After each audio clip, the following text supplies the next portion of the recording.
to the Palace of Westminster, the President of my mother's country, my lords, ladies and gentlemen, Mr. President Reagan.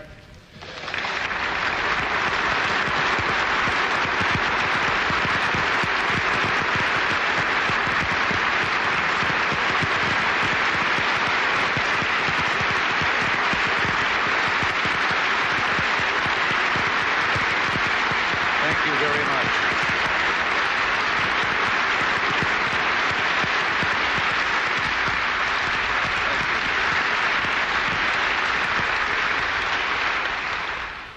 My Lord Chancellor, Mr. Speaker, the journey of which this visit forms a part is a long one. Already it has taken me to two great cities of the West, Rome and Paris, and to the economic summit at Versailles. And there, once again, our sister democracies have proved that even in a time of severe economic strain, free peoples can work together freely and voluntarily to address problems as serious as inflation, unemployment, trade, and economic development in a spirit of cooperation and solidarity. Other milestones lie ahead. Later this week in Germany, we and our NATO allies will discuss measures for our joint defense and America's latest initiatives for a more peaceful, secure world through arms reductions. Each stop of this trip is important, but among them all, this moment occupies a special place in my heart and in the hearts of my countrymen. A moment of kinship and homecoming in these hallowed halls. Speaking for all Americans, I want to say how very much at home we feel in your house. Every American would, because this is, as we have been so eloquently told, one of democracy's shrines. Here, the rights of free people and the processes of representation have been debated and refined. It has been said that an institution is the lengthening shadow of a man. This institution is the lengthening shadow of all the men and women who have sat here and all those who have voted to send representatives here. This is my second visit to Great Britain as President of the United States. My first opportunity to stand on British soil occurred almost a year and a half ago when your Prime Minister graciously hosted a diplomatic dinner at the British Embassy in Washington. Mrs. Thatcher said then that she hoped I was not distressed to find staring down at me from the grand staircase a portrait of His Royal Majesty, King George III.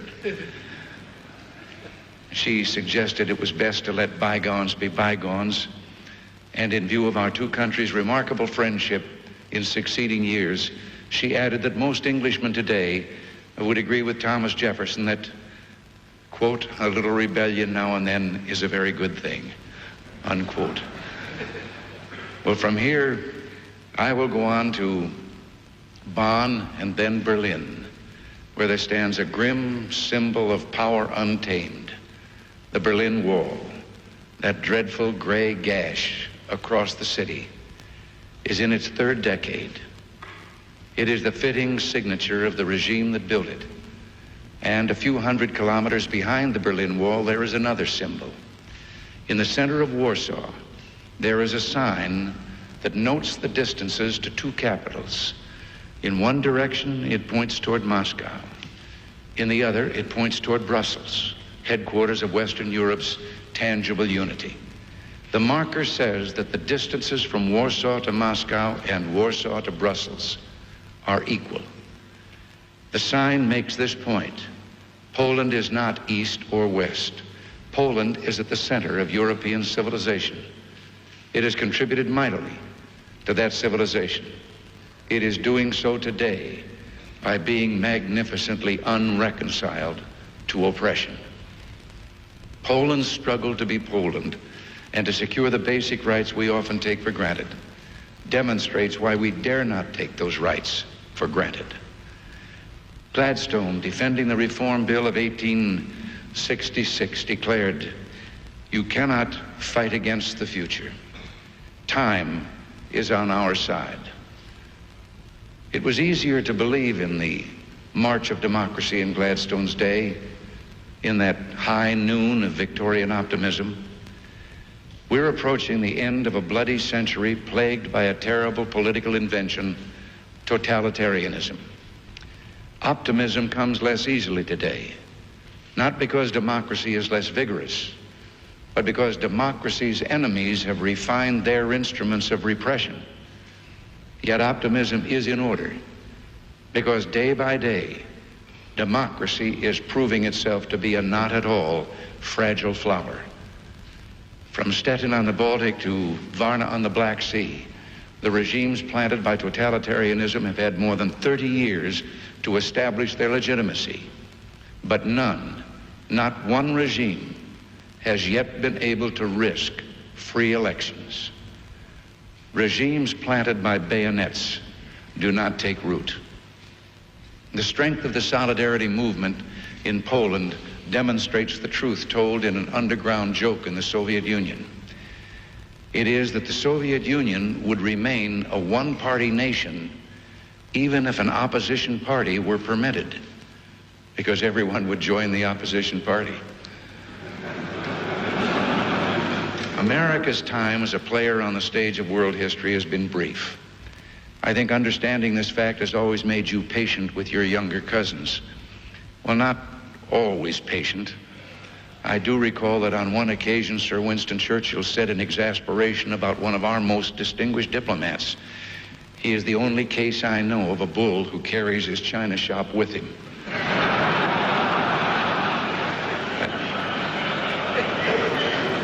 But witty as Sir Winston was, he also had that special attribute of great statesmen, the gift of vision, the willingness to see the future based on the experience of the past. It is this sense of history, this understanding of the past, that I want to talk with you about today. For it is in remembering what we share of the past that our two nations can make common cause for the future. We have not inherited an easy world. If developments like the Industrial Revolution, which began here in England, and the gifts of science and technology have made life much easier for us, they have also made it more dangerous. There are threats now to our freedom, indeed to our very existence, that other generations could never even have imagined. There is first the threat of global war. No president, no Congress, no prime minister, no parliament can spend a day entirely free of this threat. And I don't have to tell you that in today's world, the existence of nuclear weapons could mean, if not the extinction of mankind, then surely the end of civilization as we know it.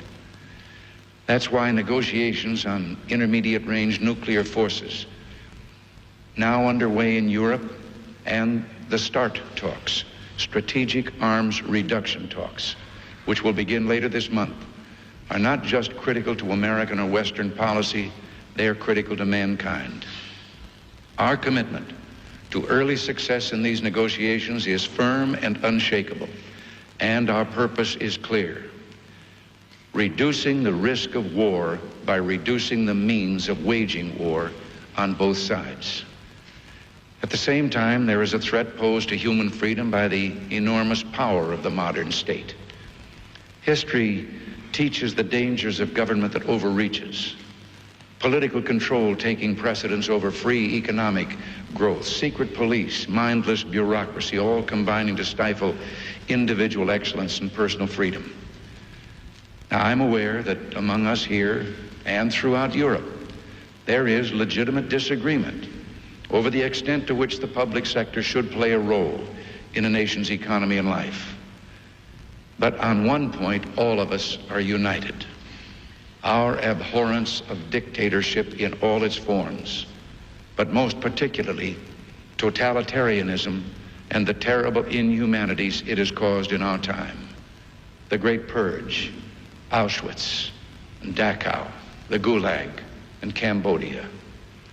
Historians looking back at our time will note the consistent restraint and peaceful intentions of the West.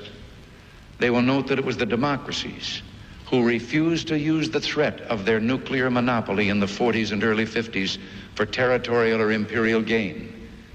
Had that nuclear monopoly been in the hands of the communist world, the map of Europe, indeed the world, would look very different today. And certainly they will note it was not the democracies that invaded Afghanistan or suppressed Polish solidarity or used chemical and toxin warfare in Afghanistan and Southeast Asia. If history teaches anything, it teaches self-delusion in the face of unpleasant facts is folly. We see around us today the marks of our terrible dilemma, predictions of doomsday, anti-nuclear demonstrations, an arms race in which the West must, for its own protection, be an unwilling participant. At the same time, we see totalitarian forces in the world who seek subversion and conflict around the globe to further their barbarous assault on the human spirit. What then is our course? Must civilization perish in a hail of fiery atoms? Must freedom wither in a quiet, deadening accommodation with totalitarian evil? Sir Winston Churchill refused to accept the inevitability of war or even that it was imminent. He said, "I do not believe that Soviet Russia desires war. What they desire is the fruits of war and the indefinite expansion of their power and doctrines. But what we have to consider here today, while time remains, is the permanent prevention of war and the establishment of conditions of freedom and democracy as rapidly as possible in all countries." Well, this is precisely our mission today, to preserve freedom as well as peace. It may not be easy to see, but I believe we live now at a turning point. In an ironic sense, Karl Marx was right. We are witnessing today a great revolutionary crisis, a crisis where the demands of the economic order are conflicting directly with those of the political order. But the crisis is happening not in the free, non-Marxist West, but in the home of Marxist-Leninism, the Soviet Union. It is the Soviet Union that runs against the tide of history by denying human freedom and human dignity to its citizens. It also is in deep economic difficulty. The rate of growth in the national product has been steadily declining since the 50s and is less than half of what it was then. The dimensions of this failure are astounding. A country which employs 1/5 of its population in agriculture is unable to feed its own people. Were it not for the private sector, the tiny private sector tolerated in Soviet agriculture, the country might be on the brink of famine. These private plots occupy a bare 3% of the arable land, but account for nearly 1/4 of Soviet farm output and nearly 1/3 of meat products and vegetables. Over-centralized, with little or no incentives, year after year, the Soviet system pours its best resource into the making of instruments of destruction. The constant shrinkage of economic growth combined with the growth of military production is putting a heavy strain on the Soviet people. What we see here is a political structure that no longer corresponds to its economic base, a society where productive forces are hampered by political ones. The decay of the Soviet experiment should come as no surprise to us. Wherever the comparisons have been made between free and closed societies, West Germany and East Germany, Austria and Czechoslovakia, Malaysia and Vietnam, it is the democratic countries that are prosperous and responsive to the needs of their people. And one of the simple but overwhelming facts of our time is this: of all the millions of refugees we've seen in the modern world, their flight is always away from, not toward, the communist world. Today on the NATO line, our military forces face east to prevent a possible invasion. On the other side of the line, the Soviet forces also face east to prevent their people from leaving. The hard evidence of totalitarian rule has caused in mankind an uprising of the intellect and will. Whether it is the growth of the new schools of economics in America or England, or the appearance of the so-called new philosophers in France, there is one unifying thread running through the intellectual work of these groups: rejection of the arbitrary power of the state, the refusal to subordinate the rights of the individual to the superstate, the realization that collectivism stifles all the best human impulses. Since the Exodus from Egypt, historians have written of those who sacrificed and struggled for freedom. The stand at Thermopylae, the revolt of Spartacus, the storming of the Bastille, the Warsaw Uprising in World War II. More recently, we've seen evidence of this same human impulse in one of the developing nations in Central America. For months and months, the world news media covered the fighting in El Salvador. Day after day, we were treated to stories and film slanted toward the brave freedom fighters battling oppressive government forces in behalf of the silent, suffering people of that tortured country. And then one day, those silent, suffering people were offered a chance to vote, to choose the kind of government they wanted. Suddenly, the freedom fighters in the hills were exposed for what they really are: Cuban-backed guerrillas who want power for themselves and their backers, not democracy for the people. They threatened death to any who voted and destroyed hundreds of buses and trucks to keep the people from getting to the polling places. But on election day, the people of El Salvador, an unprecedented 1.4 million of them, braved ambush and gunfire and trudged for miles to vote for freedom. They stood for hours in the hot sun, waiting for their turn to vote. Members of our Congress who went there as observers told me of a woman who was wounded by rifle fire on the way to the polls, who refused to leave the line to have her wound treated until after she had voted. A grandmother who had been told by the guerrillas she would be killed when she returned from the polls. And she told the guerrillas, "You can kill me, you can kill my family, kill my neighbors, but you can't kill us all." The real freedom fighters of El Salvador turned out to be the people of that country, the young, the old, the in-between. Strange, but my own country, there's been little, if any, news coverage of that war since the election. Now, perhaps they'll say it's, well, because there are newer struggles now on distant islands in the South Atlantic. Young men are fighting for Britain. And yes, voices have been raised protesting their sacrifice for lumps of rock and earth so far away. But those young men aren't fighting for mere real estate. They fight for a cause, for the belief that armed aggression must not be allowed to succeed, and the people must participate in the decisions of government.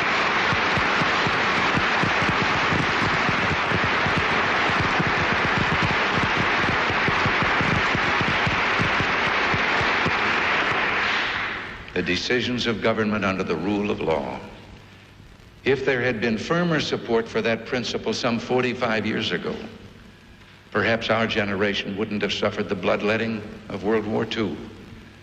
In the Middle East now, the guns sound once more, this time in Lebanon, a country that for too long has had to endure the tragedy of civil war, terrorism, and foreign intervention and occupation.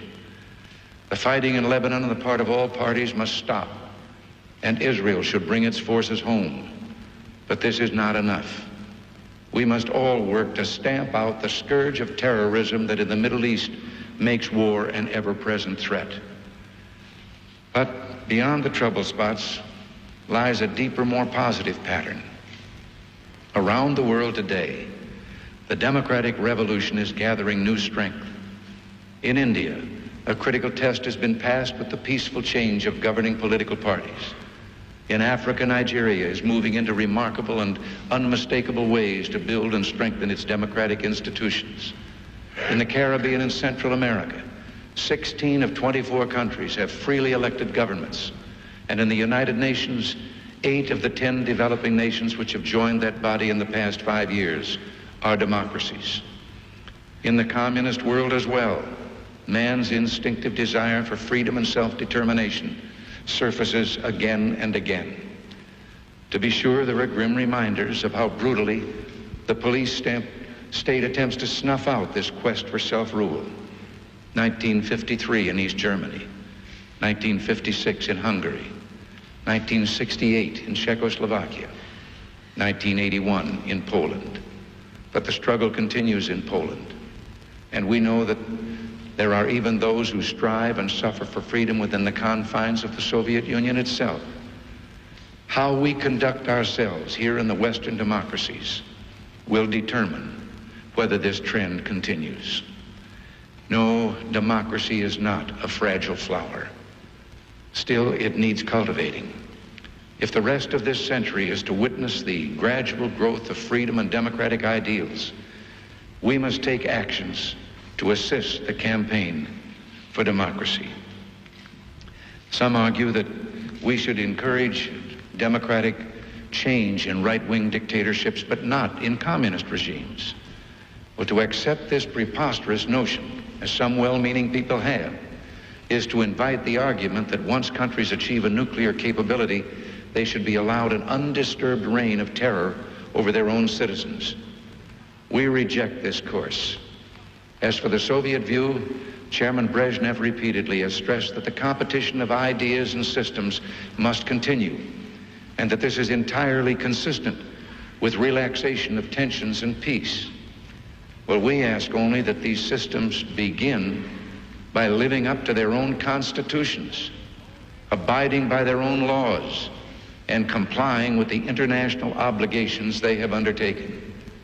We ask only for a process, a direction, a basic code of decency, not for an instant transformation. We cannot ignore the fact that even without our encouragement, there has been and will continue to be repeated explosions against repression and dictatorships. The Soviet Union itself is not immune to this reality. Any system is inherently unstable that has no peaceful means to legitimize its leaders. In such cases, the very repressiveness of the state ultimately drives people to resist it, if necessary, by force. While we must be cautious about forcing the pace of change, we must not hesitate to declare our ultimate objectives and to take concrete actions to move toward them.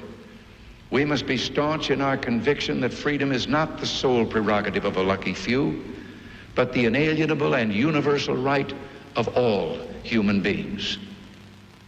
So states the United Nations Universal Declaration of Human Rights, which, among other things, guarantees free elections. The objective I propose is quite simple to state: to foster the infrastructure of democracy, the system of a free press, unions, political parties, universities, which allows a people to choose their own way, to develop their own culture, to reconcile their own differences through peaceful means. This is not cultural imperialism. It is providing the means for genuine self-determination and protection for diversity. Democracy already flourishes in countries with very different cultures and historical experiences. It would be cultural condescension, or worse, to say that any people prefer dictatorship to democracy. Who would voluntarily choose not to have the right to vote? Decide to purchase government propaganda handouts instead of independent newspapers? Prefer government to worker-controlled unions? Opt for land to be owned by the state instead of those who till it? Want government repression of religious liberty? A single political party instead of a free choice? A rigid cultural orthodoxy instead of democratic tolerance and diversity? Since 1917, the Soviet Union has given covert political training and assistance to Marxist-Leninists in many countries. Of course, it also has promoted the use of violence and subversion by these same forces. Over the past several decades, West European and other social democrats, Christian democrats, and leaders have offered open assistance to fraternal political and social institutions to bring about peaceful and democratic progress. Appropriately, for a vigorous new democracy, the Federal Republic of Germany's political foundations have become a major force in this effort. We in America now intend to take additional steps, as many of our allies have already done, toward realizing this same goal. The chairman and other leaders of the National Republican and Democratic Party organizations are initiating a study with the Bipartisan American Political Foundation to determine how the United States can best contribute as a nation to the global campaign for democracy now gathering force. They will have the cooperation of congressional leaders of both parties, along with representatives of business, labor, and other major institutions in our society.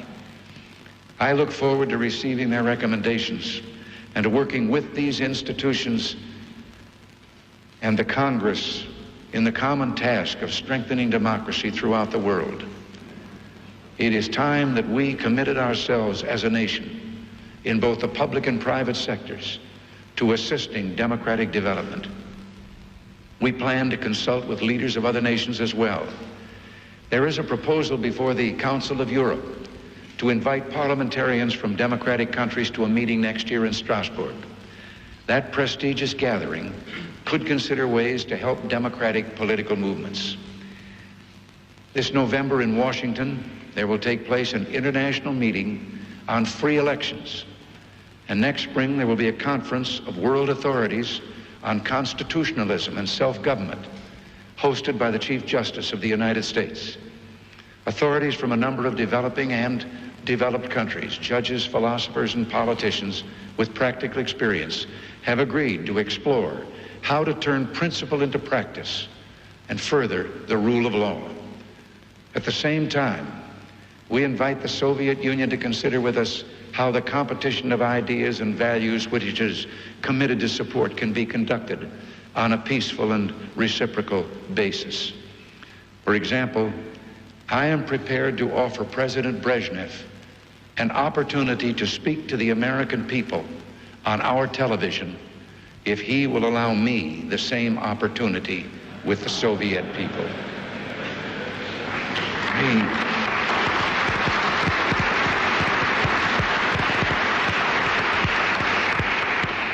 We also suggest that panels of our newsmen periodically appear on each other's television to discuss major events. Now, I don't wish to sound overly optimistic, yet the Soviet Union is not immune from the reality of what is going on in the world. It has happened in the past. A small ruling elite either mistakenly attempts to ease domestic unrest through greater repression and foreign adventure, or it chooses a wiser course. It begins to allow its people a voice in their own destiny. Even if this latter process is not realized soon, I believe the renewed strength of the democratic movement, complemented by a global campaign for freedom, will strengthen the prospects for arms control and a world at peace. I have discussed on other occasions, including my address on May 9th, the elements of Western policies toward the Soviet Union to safeguard our interests and protect the peace. What I'm describing now is a plan and a hope for the long term. The march of freedom and democracy, which will leave Marxism, Leninism on the ash heap of history as it has left other tyrannies which stifle the freedom and muzzle the self-expression of the people. And that's why we must continue our efforts to strengthen NATO, even as we move forward with our zero-option initiative in the negotiations on intermediate-range forces and our proposal for a 1/3 reduction in strategic ballistic missile warheads. Our military strength is a prerequisite to peace, but let it be clear, we maintain this strength in the hope it will never be used. For the ultimate determinant in the struggle that's now going on in the world will not be bombs and rockets, but a test of wills and ideas, a trial of spiritual resolve, the values we hold, the beliefs we cherish, the ideals to which we are dedicated. The British people know that given strong leadership, time, and a little bit of hope, the forces of good ultimately rally and triumph over evil. Here among you is the cradle of self-government, the mother of parliaments. Here is the enduring greatness of the British contribution to mankind, the great civilized ideas, individual liberty, representative government, and the rule of law under God. I've often wondered about the shyness of some of us in the West about standing for these ideals that have done so much to ease the plight of man and the hardships of our imperfect world. This reluctance to use those vast resources at our command reminds me of the elderly lady whose home was bombed in the Blitz. As the rescuers moved about, they found a bottle of brandy she'd stored behind the staircase, which was all that was left standing. And since she was barely conscious, one of the workers pulled the cork to give her a taste of it. She came around immediately and said, "Here, there, now put it back. That's for emergencies." Well, the emergency is upon us. Let us be shy no longer. Let us go to our strength. Let us offer hope. Let us tell the world that a new age is not only possible, but probable. During the dark days of the Second World War, when this island was incandescent with courage, Winston Churchill exclaimed about Britain's adversaries, "What kind of a people do they think we are?" Well, Britain's adversaries found out what extraordinary people the British are. But all the democracies paid a terrible price for allowing the dictators to underestimate us. We dare not make that mistake again. So let us ask ourselves, what kind of people do we think we are? And let us answer, free people, worthy of freedom, and determined not only to remain so, but to help others gain their freedom as well. Sir Winston led his people to great victory in war, and then lost an election just as the fruits of victory were about to be enjoyed. But he left office honorably, and as it turned out, temporarily, knowing that the liberty of his people was more important than the fate of any single leader.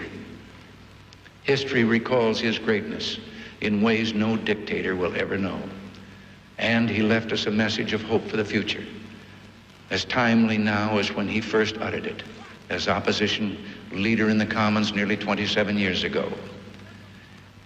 When he said, "When we look back on all the perils through which we have passed, and at the mighty foes that we have laid low, and all the dark and deadly designs that we have frustrated, why should we fear for our future?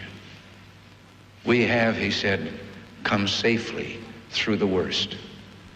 Well, the task I've set forth will long outlive our own generation. But together, we too have come through the worst. Let us now begin a major effort to secure the best, a crusade for freedom that will engage the faith and fortitude of the next generation. For the sake of peace and justice, let us move toward a world in which all people are at last free to determine their own destiny." Thank you.